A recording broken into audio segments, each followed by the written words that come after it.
Hello, and welcome back to yet another North to South show here presented by Touchdowns to Home Runs. The day is, what do we got today? What day is it? July the 12th. Happy July the 12th, everyone. It is a Monday, and we are back again. I say it every single week, but it is always true. We have a packed show for today. On today's show, first thing, before we even get to that, just before we start talking about college football and everything, I just want to give you guys a little analytics report, if that's what you want to call it, and just give you guys a little sneak peek and show my appreciation for you guys and see how the North to South show has been doing ever since we started late April. I think that's when we started, late April. It was just after the NFL draft. I remember that. So, or it might have been the week before. I think it was the week during the NFL draft or something like that. It was like the Monday before. So I'll give you guys a little bit of an analytics report, show you guys what the North to South show has been doing. Then we got some big transfer news as Demetrius Robertson, Georgia wide receiver, now becomes Auburn's wide receiver, and how that will play into the role for Brian Harsin in his first season, especially offensively, because we all know the wide receiver position for Auburn this season is, I don't want to say a point of struggle, but it is where the question marks lie kind of on that offense there, and their offensive line are the two question marks. So how will Demetrius Robertson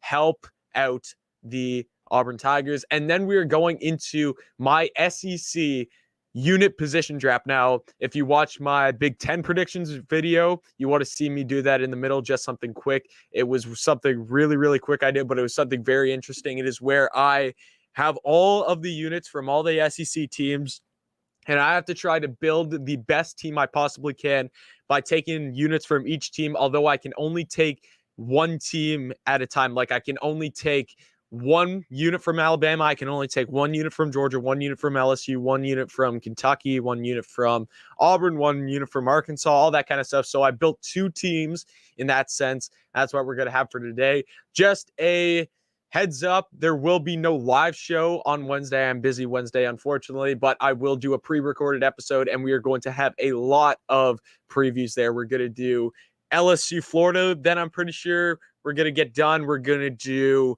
Alabama, Texas A&M, I think is going to be there too. And then we might throw one other one in or make some other segment. Depends on what's going on in the world of SEC football. But again, packed show today, guys. Drop a hello in the comment section. Love hearing from you guys. We got USC Sports saying good evening. How's it going, my friend? USC Sports. Enjoy having you in, my friend. So sit back, relax, and enjoy. And again, I said it before we were even going to get into talking about anything football related. I wanted to give you guys a bit of a look into the analytics of YouTube and everything like that, and how the North to South show is doing and everything like that. So, you know what? Let me share my screen with you guys. Let me pull that up. Just do something interesting to kick off the show. It's always fun. Channel analytics. Here we go.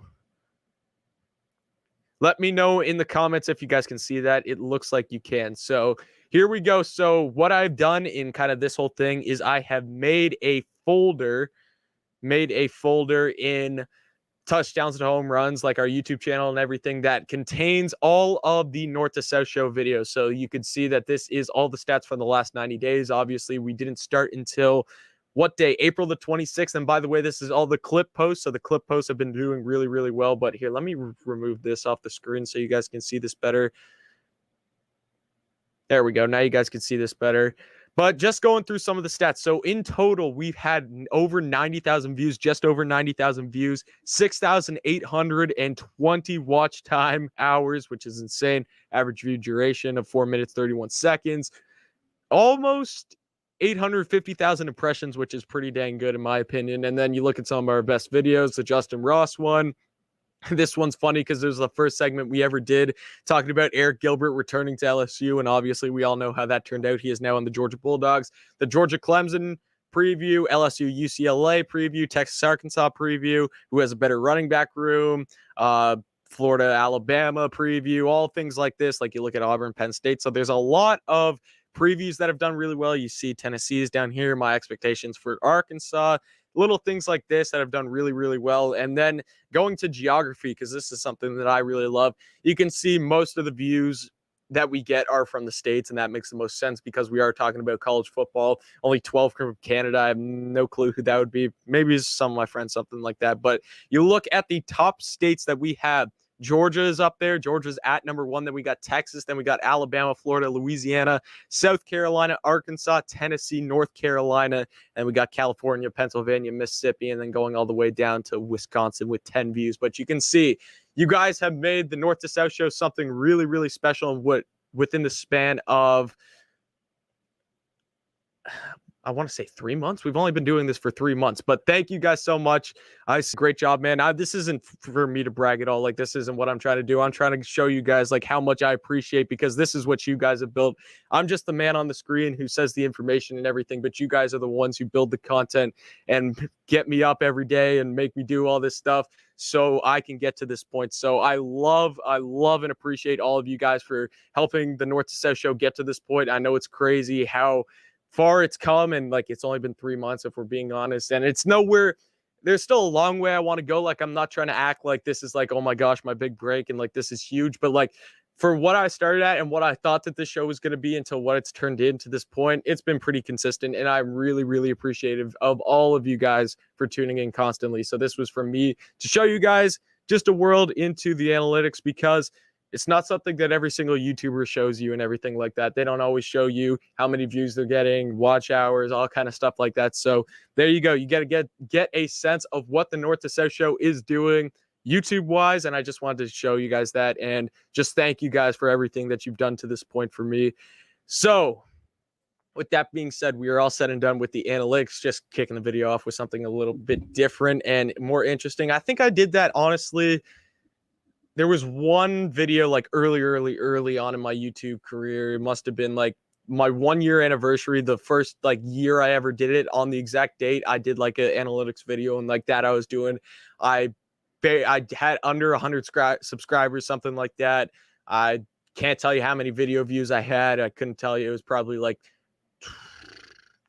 hit 30,000 total or something like that. And I'm proud to say that the touchdowns to home runs as a whole is well over 1 million total views. So unbelievable there, guys. You guys have just been unbelievable. Okay, so enough about thanking you guys. I know I can never thank you enough, but we do got a show to get on with, and we got lots to talk about, because this past weekend, Demetrius Robertson, that is right, Georgia wide receiver Demetrius Robertson has transferred yet again. We all know that he started out as a Golden Bear when he started out at California, transferred to Georgia, and now he is going to be playing in Navy and Orange next fall when he takes on playing for the Auburn Tigers. So what is D-Rob's role going to be at Auburn? How does this really affect Auburn's wide receiver room and everything like that? How does this make this team stronger?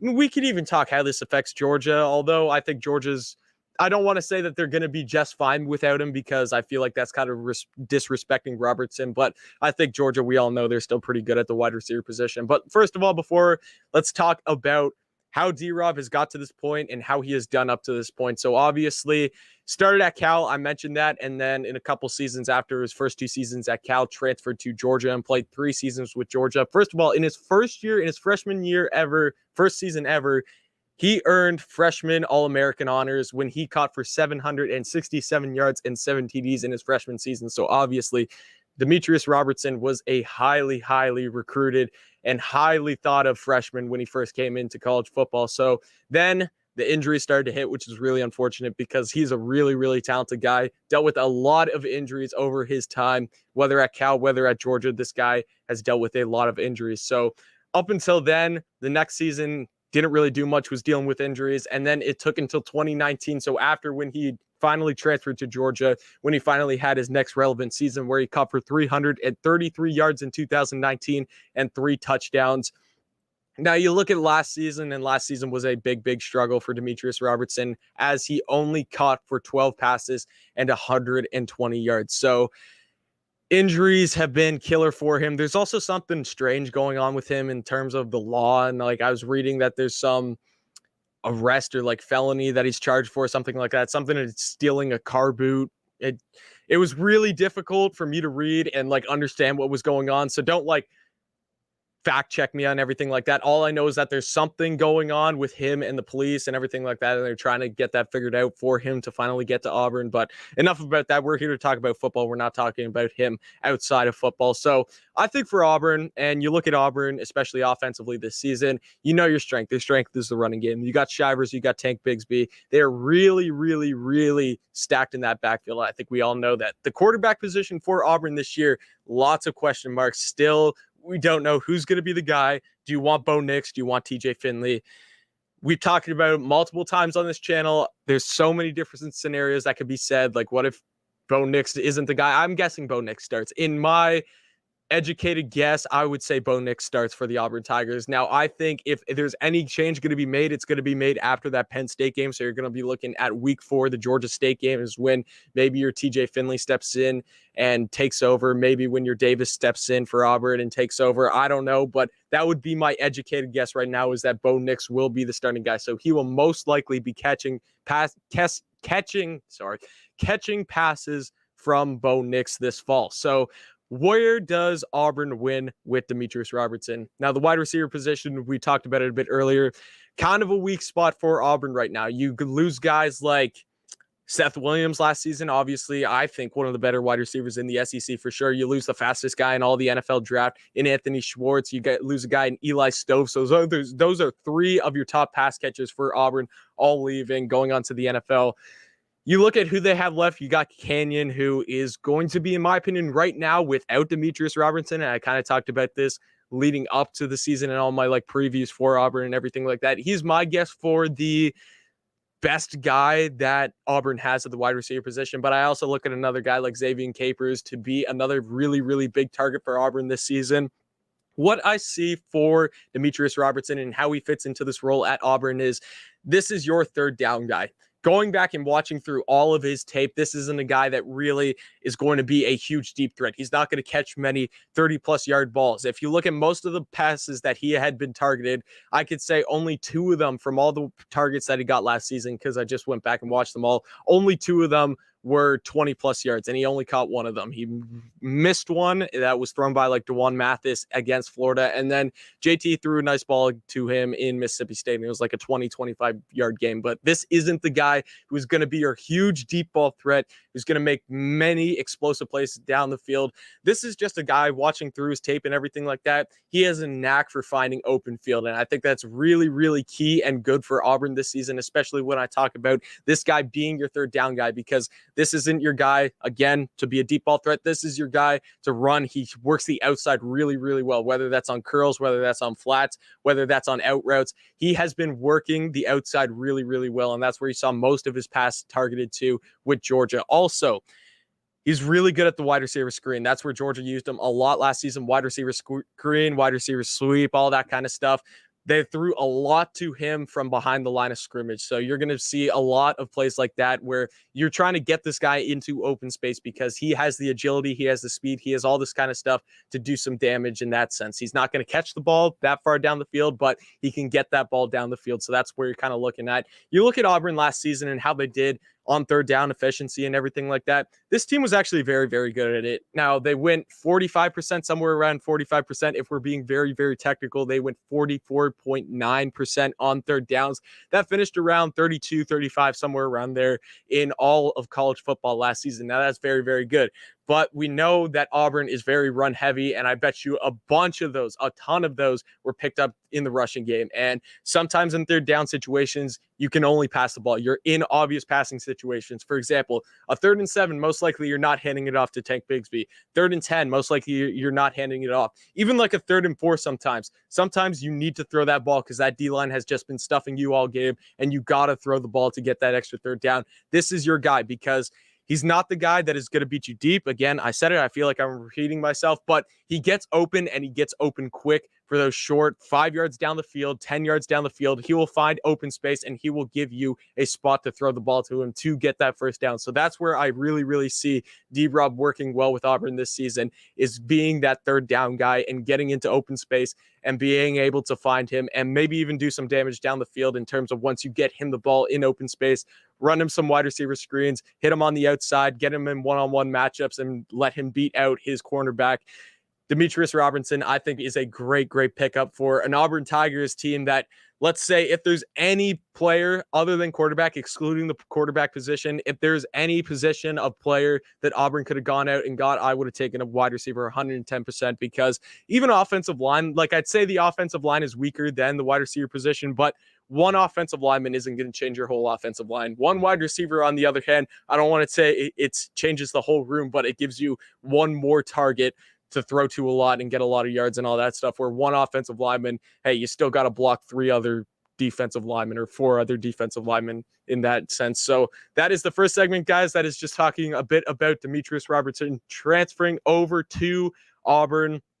Let me know your guys' thoughts on that, because I was very intrigued when I saw that. I know that he hadn't been getting all the passes and everything like that, getting all the attention at Georgia with some of the other guys that you got over there. Obviously, you're going to look at Jermaine Burton. You're going to look now at like Eric Gilbert, Darnell Washington. You're going to look at Dominic Blaylock. You're going to look at Kieris Jackson, guys like that.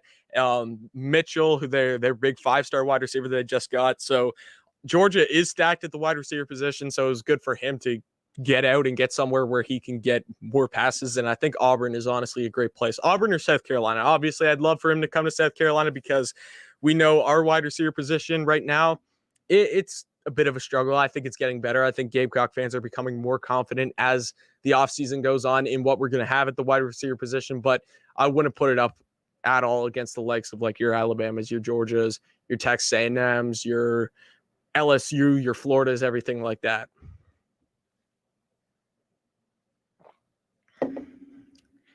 So let me know your guys' thoughts on the D-Rub transfer, if any of you guys have anything to say. And if not, we will get into my position draft, which is going to be very interesting.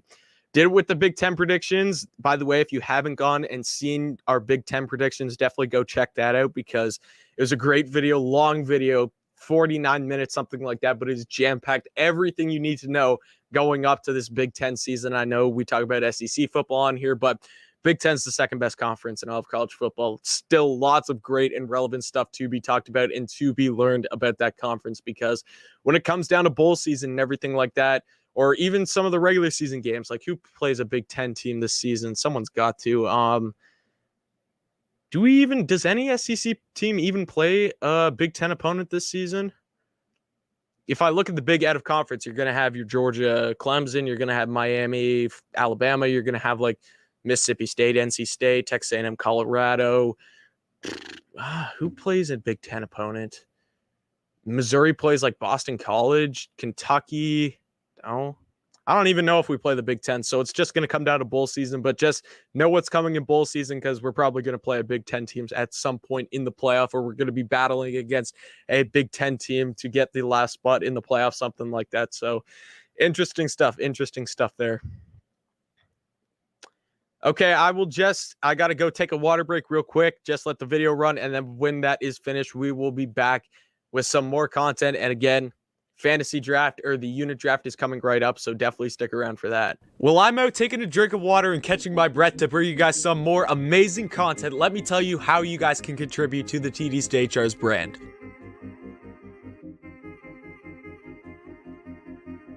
Number 1, as easy as it sounds, nothing helps us out more than your constant support through watching the videos, liking the videos, being subscribed, and commenting.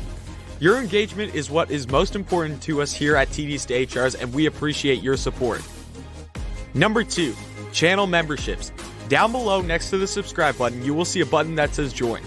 Click it to join one of our 2 tier levels. Each tier level comes with exclusive emojis and badges, and the upper tiers get exclusive content not available to other subscribers. Payments are monthly, and memberships start at $2.99 a month and only go up to $5.99 a month. 3. In the description, there will be a link for direct contributions to the channel. This is completely voluntary, and the funds you decide to forward us will be used to improve the quality of our content. Your support to the TDSTOHR brand means the world to us, guys, because without you guys, there is no channel. So this is our channel. Thank you for your constant support, and now let's get back to some great content. Let's continue on with the show. So I just realized, and I look back at the schedule, obviously, talking about the Big Ten teams playing, SEC opponents, and I cannot believe I forgot about the Auburn-Penn State game. I mean, one of the biggest SEC out-of-conference opponent games of the whole season, and I forgot about it. So SEC does play a Big Ten opponent as the Auburn Tigers travel to Penn State. But enough about that, because it is now time for definitely one of the best segments I've ever done, because this was really, really fun to do. And if you haven't done it yourself, I encourage you to go do it and then tell me in the comments or whatever it is. Just let me know, what is your fantasy unit draft of the SEC? So basically the rules for this, if you didn't watch this in my Big Ten prediction video, first of all, go watch that video if you haven't. But if you didn't watch this in my Big Ten predictions video, what I am doing is I am trying to pick unit by unit and build the best SEC team I possibly can. So we are going by the positions: quarterback, we are going with wide receiver, running back, O-line, D-line, linebackers, and then we got our DBs. So what I'm trying to do is I pick a unit from each team and everything like that, and I'm trying to build the best SEC team possible. Now, here's the catch. I'm only allowed to pick one unit from each team. So let's say I take Alabama's quarterback. So let's say I take Bryce Young. Take him. I can no longer take Alabama's running backs. I can't take their wide receivers. I can't take their O-line. I can't take their DBs. You get the gist. I cannot take anything else Alabama. Everything goes for all the other teams. If I take Arkansas's wide receivers, I can't take their DBs. I can't take their linebackers. I can't take all this stuff. So I think you guys get where I'm going with this. I have two teams. So the first team I'm doing is kind of my first SEC team, all unit team. And then the second one is going to consist of all the teams that didn't get featured in the first team. So without further ado, let's get on with our list. Starting off with the first team, and what better way to kick it off? Do we start off with the quarterback? I think we got to start off with the quarterback. So my quarterback for the SEC, if you've been watching this channel for a long time and you have watched my SEC quarterback rankings, you know I am very, very high on this player and basically what team he plays for. I think that this offense is going to be really good. Now, the defense, on the other hand, is a big question, but I think that you'll be able to guess who and what team's unit I picked for the quarterback position, because I took the Ole Miss Rebels quarterback, and that is obviously Matt Corral. Now, Matt Corral having an insane season last year. Ole Miss offensively really having an insane season last year, and I think he's the best quarterback in the SEC. And this was really an easy pick, considering you look at the rest of the units that Ole Miss have. I like their wide receivers. I like their running backs and everything like that. I'm probably not going to take any of their defensive units, but I don't think anything comes close to their quarterback position. And just the other teams that have great units at certain spots and whatever, I thought that this was the best place to use Ole Miss for their unit. Get the best quarterback in the SEC, get a dual threat guy with a great arm. Yes, he threw 6 interceptions against Arkansas. We can forget about that. Matt Corral is the best quarterback in the SEC, in my opinion. So mark it down. I take Ole Miss at the quarterback position. Now moving on to running back. Now, running back was a bit of a tough one because you got some really, really good units in the SEC. You got teams like, first of all, Texas A&M is going to be good. Alabama's going to be good. Georgia's going to be good. South Carolina has a good running back room. You got Kentucky's going to have a good running back room. Auburn's going to have a good running back room. But the team that I ultimately decided would be the best fit for running back, taking their best unit, in my opinion, I am taking the Texas A&M Aggies, where we're going to have guys like Isaiah Spiller. We're going to have Anais Smith, whether you consider him a running back or a wide receiver. I still consider him a running back who can catch passes. And you got Devon Achane. So I think they have an amazing room back there, going to be very productive. First of all, Isaiah Spiller is one of the best running backs in the whole nation. Forget just the SEC. He's one of the best running backs in the whole nation. He's up there with Breece Hall, your Bijan Robinson. Anais Smith is one of the best all-purpose backs, if that's what you want to call him, in the whole country. Cannot wait to see what he can do this season. And Achane, again, a young guy who really broke out onto the scene last year. Obviously had a big run against North Carolina. I think that Texas A&M is going to have a huge season in the ground game. Now, their O-line, I think, still needs to gel together a bit more, and we're going to see how they do early on, but I still think that their O-line will be fine. And really, this rushing game is going to flourish and have an amazing season this year. Looking at the other units that we could have taken for Texas A&M, you could have looked at their D-line is very good. Definitely could have taken a good look at their D-line. Maybe like their DBs, I think also would be an interesting unit to look at, but ultimately, I think it was an easy choice to take them at running back. Now, finishing up our offense, I have the Florida Gators. Now, this is an interesting one because we have wide receiver U in the SEC. whether you want to classify that as Alabama or LSU or wherever you want to do it. I classify Alabama as wide receiver U, but you look at the guys that you got for Florida this season. Justin Shorter. Oh, this is wide receiver and tight end, by the way. So you're going to hear guys like Gamble. You're going to hear guys like, obviously, Shorter, Zippier. Actually, Shorter's a wide receiver. So you're going to hear some tight ends in here, but you got Shorter, you got Copeland, you got Henderson, you got Whittemore, you got Gamble, and you got Zippier. So I think that Florida is a top-notch, I don't want to say top tier, but you could call it top notch, where you like group a bunch of different teams in there. In terms of the SEC, they got a really, really good wide receiver room this year. They do lose a ton of guys from last year. You're talking about Kyle Pitts isn't on here. Grimes isn't on here. Tony's not on here, but I still think Florida has a really, really good wide receiver room. Some other units that you definitely could have looked at for Florida, I think their DBs could have been a good mark if to put them in.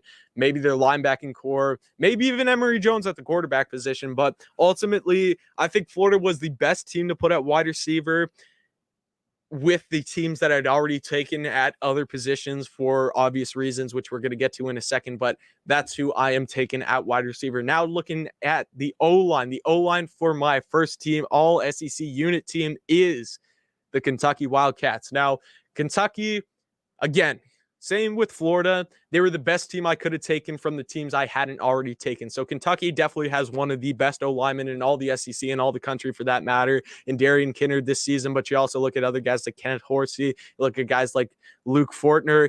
I think Kentucky's going to have a very, very good O-line. Obviously, they had a really successful rushing game last season with Chris Rodriguez Jr., but I think the O-line for Kentucky, this was a pretty much easy choice with all the teams that I had already picked and set their positions.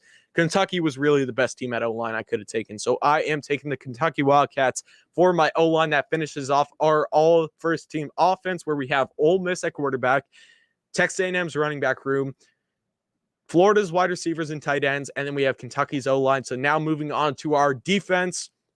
And the defense is really, really scary. Like, we're going to get to it once we are done this, like talking about who I have at each thing. I'm just going to give you my starting defense for what I'd have for this SEC team, and it is terrifying. Like, don't get me wrong, that offense that I just named, very, very good. They're going to put up 40-plus points each and every game this season. But I tell you, this defense is something really, really scary, and you probably know who is where, what team is where already before even I tell you. So, first of all, starting off with the D-line, easy choice. You go with the Georgia Bulldogs. You go Jordan Davis. You go Devontae Wyatt. You go Trevon Walker. No other team, I'd say, competes with Georgia in the SEC right now for D-line. Even talking about Alabama. Alabama has a very talented defensive front, but I think Georgia is just on another level right now. The only team that I see competing with them on a national level for having the best D-line is Clemson. I'd probably give the slight edge to Clemson right now. Nothing against the Georgia guys, and even though I hate to say it because I am the most loyal South Carolina Gamecocks fan ever, Clemson's just got some ballers on that D-line, but that's not taken away from what you have in Georgia, because Georgia also has a ton of ballers. This D-line is going to be lethal this season. Impossible to rush against. They're going to get after the quarterback, and it was the easiest decision over JT Daniels at quarterback, over Georgia back's running back room, over Georgia's wide receiver tight end room, over all of these things, Georgia DBs, Georgia's linebackers.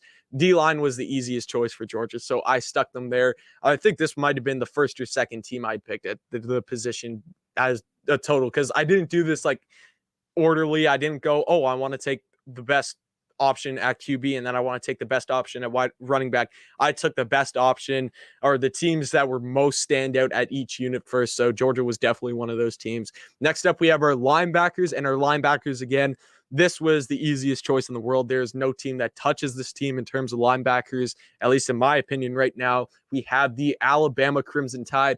Will Anderson, Christian Harris, Henry To'oTo'o, Christopher Allen, and you could even add Jalen Moody if you want to there.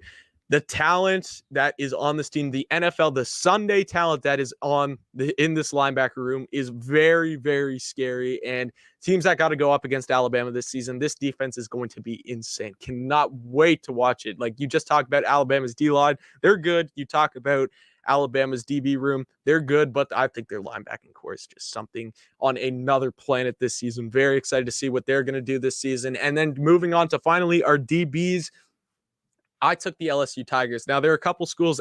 Once I'm done the first team, I'm going to go through and tell you guys what are some changes I could have made, what are some units I could have shifted and everything like that wouldn't overly drastically change the outcome of this team because I think I have the best team possible right now. But for the sake of the video, I'll throw in some other scenarios. But the DBs, obviously, I took LSU, and ignoring what happened last year, we have Durante Jones coming in as the defensive coordinator at LSU. So things are going to be changing for LSU. Hopefully LSU will be getting a lot better defensively because obviously Bo Pelini did not have a great or a stellar season at all last season at LSU. But you just look at the raw talent of players that you have out there for LSU. Derek Stingley could be argued the best player in all of college football. Elias Ricks, who was one of the best breakout freshmen all season in the SEC last year. Todd Harris at safety. Sage Ryan, 5-star coming in for LSU. Derek Davis Jr. at safety. Very talented DB room. Cannot wait to see what they're able to do this year. And you just look at this defense. So I'm going to give you guys my starting defense, my starting 11 on the defensive side of the ball. So starting off at, let's do our D-line. So our D-line is going to look like this. We're going to put Christopher Allen at the outside linebacker position. So he's going to be starting up on the line. You got Davis, you got Wyatt, you got Walker, all on the D-line. Then at linebacker, so I'm going to 4-3. What was that? Yeah, 4-3-4 here. I'm going Will Anderson, Henry To'oTo'o at the mic, and then you're going to have Christian Harris, sorry. You're going to have Christian Harris out on the right, so that would be, depending on what kind of quarterback he'd be, that would probably be weak side linebacker if he is a right-handed thrower, I'm pretty sure. And then in the DBs, you're going to have Derek Stingley as obviously cornerback 1. You're going to have Elias Ricks as quarterback 2. And then you're going to have Harris at safety. And then I'm putting Sage Ryan in actually at safety instead of Derek Davis Jr. I just think I'm really excited to see what Sage Ryan can do this season. But imagine being a team going out on Saturday, any given Saturday, and having to go up against that. You could go all the way. You put this defense in, let's say, New Mexico State, and you even go into that stadium where there's like, let's say there's no fans at the game, anything like that. You have like 100 spectators, something like that. But New Mexico State's defense looks like this. That would still be the most intimidating atmosphere you probably go into all season because this defense is lethal. Again, I said it. I still think the offense is very, very good, but that defense is insane. The defense is just on another level. So now let's get into what are some things I could have switched around. I think an easy one just off the bat without making a huge change. I think you switch Georgia and Texas A&M. You put Texas A&M's running back room or Georgia's running back room, and then you take Texas A&M's D-line. I think that they're both really good at both positions. I don't think it will make a huge change, but I think Georgia has the better D-line, and I think Texas A&M has the better running back room. Another one that took me a while to go through and everything, I was thinking about putting LSU at wide receiver and taking Booty there. Obviously, he's going to be the main guy, but they still got a ton of talent over there as well. And then with LSU at the wide receiver position, I was going to put a different school that I have not said yet, which will be talked about in the second team at the DBs. So interesting there. I thought about kicking Florida out completely. They just made this team, the first team. I didn't initially have them, but then I started thinking about it and probably thought that it'd be best for this team to put Florida in at wide receiver instead of LSU and let LSU's DBs take over the first team. And then what are some other changes, minor changes I could have made? I don't want to change the quarterback room because if you take, let's say, just switch the quarterback, switch Matt Corral, you're taking out Georgia's D-line, you're taking out Alabama's linebacking core, you're taking out probably LSU's DBs if you want to talk Miles Brennan or Max Johnson. You're taking out Emory Jones, or you're taking out Florida's wide receivers if you want to put Emory Jones in there. Those are all positions that I don't really want to change. The only thing, actually, talking about this, it wouldn't be a terrible thing to put Emory Jones at quarterback and then have Ole Miss's wide receivers and tight ends because Ole Miss has some great pass catchers this season, but I think Matt Corral is just a step above Emory Jones right now. So honestly, I wouldn't change anything about this. I've just given you guys some little things that here and there, if you were to change the team, the overall outcome of the team wouldn't really change. So now it is time to get to my second team, SEC, all SEC team in my positions draft. So first of all, starting off with the quarterback, this will be all teams that I did not name on the other team. You're going to have the Missouri Tigers. So obviously going out, grabbing a guy like Connor Bazelak is going to be the guy there. Obviously won SEC Freshman of the Year. He's my guy at quarterback. Looking at the running back room, easy choice for me. I take my South Carolina Gamecocks. You get Kevin Harris, you get Marshawn Lloyd, you get Saquandre White, you get Rashad Amos, you get Caleb McDowell. I think South Carolina's running back room is going to have a phenomenal season this year. Like, let's not forget, Kevin Harris was the leading rusher in the SEC last season, regular season, that is. And that was the same season that you had Najee Harris in there. You still had Isaiah Spiller. Chris Rodriguez was still there. All these guys, Tank Bigsby, all these guys that you say are the greatest running backs in the SEC currently were mostly still here last season, and yet Kevin Harris outrushed all of them. Marshawn Lloyd coming off an injury. He'll get his first season of play, which everyone in Gamecock Nation is through the moon about watching him play. And then Zaquandre Wright, if you watched him at the spring game and even parts of last season, making some progress, could be a threat in this Gamecocks running back room. At wide receiver, tight end, I took the Mississippi State Bulldogs. Jaden Wally's going to be the big guy there, 110%. But other than that, you're going to have guys like Austin Williams, Malik Heath, and Ledrick Griffin there. And then at O-line, I had to take Vanderbilt. Vanderbilt was the team that was really, really tough. They're not really strong in any position, which is the really tough part to pick against them. So they were more of a throw-in. I just had to throw them at the spot where I just felt like there needed to be there. I couldn't put any other team. So they were kind of a last minute throw-in thing. D-line, I took Tennessee's. Linebackers, I took Arkansas, the Razorbacks. Obviously, they're going to have guys like Grant Morgan, Bumper Pool. And then finishing off with the DBs, I had the Auburn Tigers, obviously highlighting a guy in Smoke Monday, probably being the best guy out of there. But Auburn this season, like, let's not forget about this DB room, because you're going to talk about your Alabamas, you're going to talk about your LSUs, but in terms of a national level, Auburn's probably a top 10, at least top 15 DB room in all of the nation. People just don't talk about them like that because the rest of the team just isn't at the level that the DB room is right now. I think the D-line actually for Auburn is going to be pretty good this season. Basically, the defense in total, it's just there's a couple questions on offense that's really holding them back from that really high standard. But do not forget about Auburn's DB room. And they were the team that I was thinking about with the first team, switching them out for LSU, because you put LSU's wide receivers in, you put Auburn at the DB room, and then kick Florida out. And then I was going to put Florida's DBs in at this team, but then I ultimately decided to switch that to Florida's wide receivers, and this is how it ended up. So that is my two teams. And just talking about if these teams played each other, first of all, I think the first team wins easily.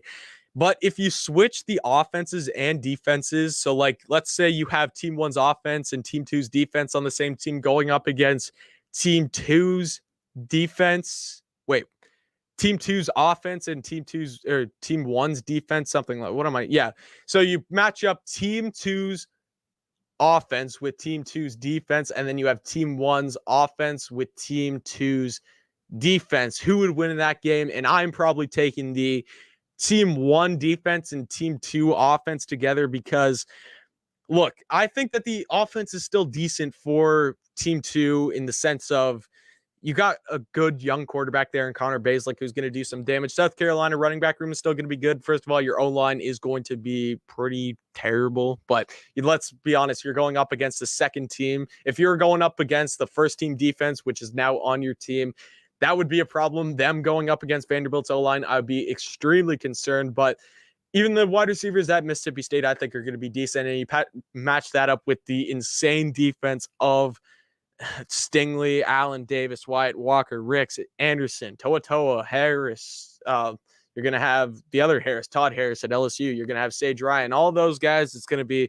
some defense that you're going to have over there. And then really, if you were to match up this offense against the team one offense, against the team one defense, just have them go at it, have them go out and scrimmage this whole season. And I think the SEC would be fine. So that was kind of just my little fun thing that I had. Definitely it was a ton of fun for me trying to mix and match and pick out what could be the best possible SEC team that I could possibly make, only taking one unit from each team. And this is what it came out to be. And I think we came out with some really, really good results, really, really good offense and an insane defense. And even the second team I think is really, really good, except for the O-line. The O-line is a struggle.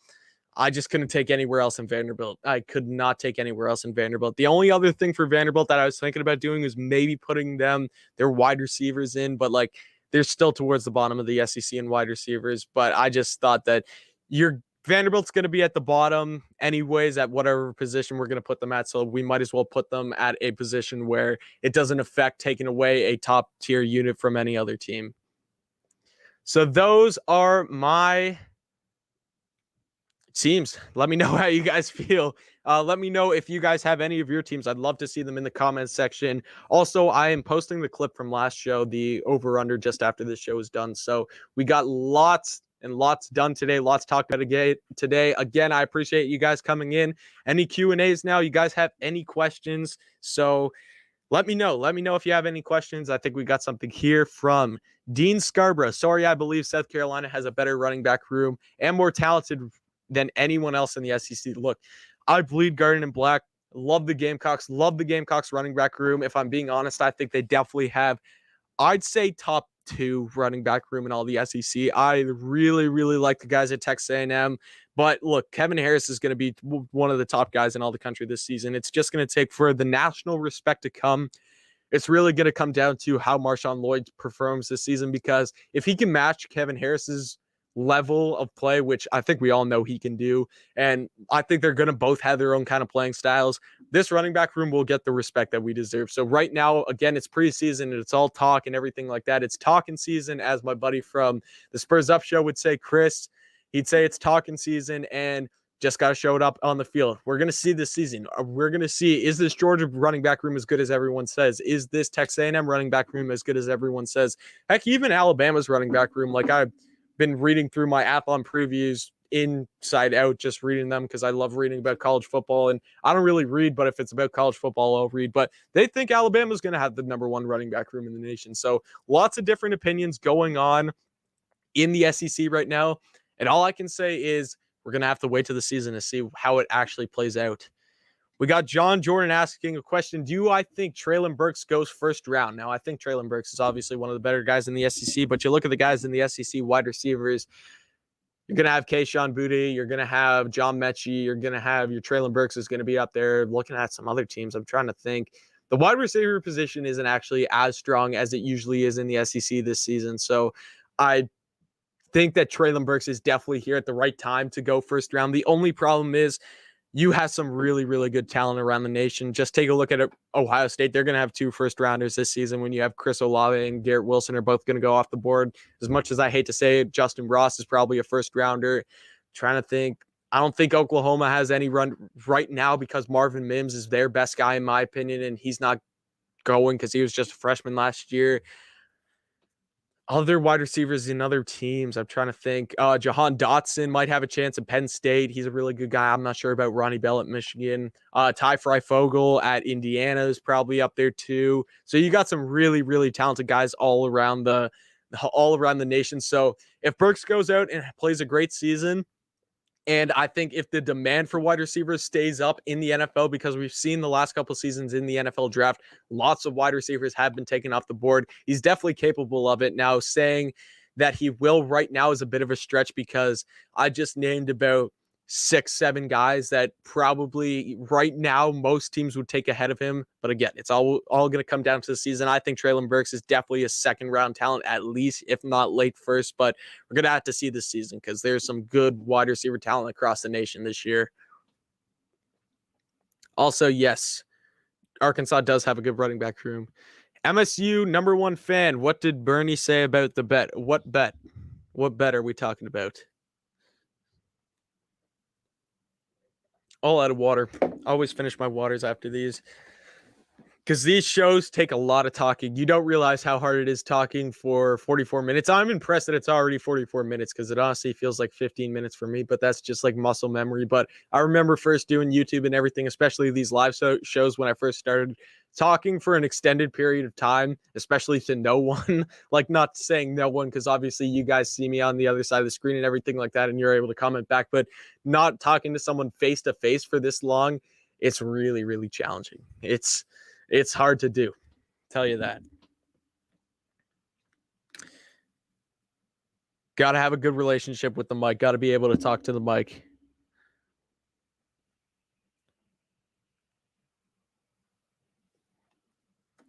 Got some comments on YouTube. Let's see. I always love reading YouTube comments.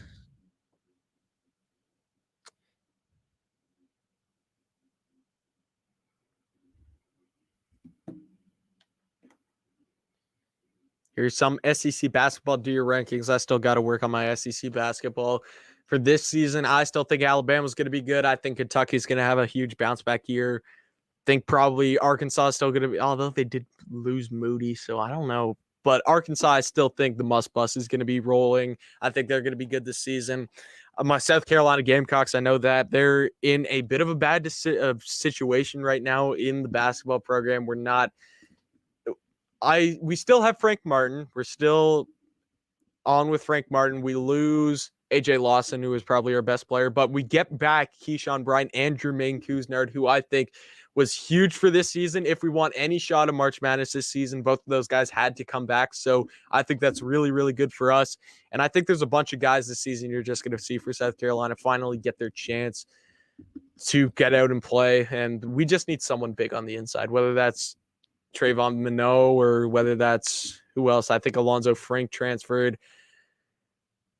Who else do we have on the inside? Well, it's Levesque. Is he still on the team? I'm not sure. It's been a while. It's been a while since I've watched Carolina basketball.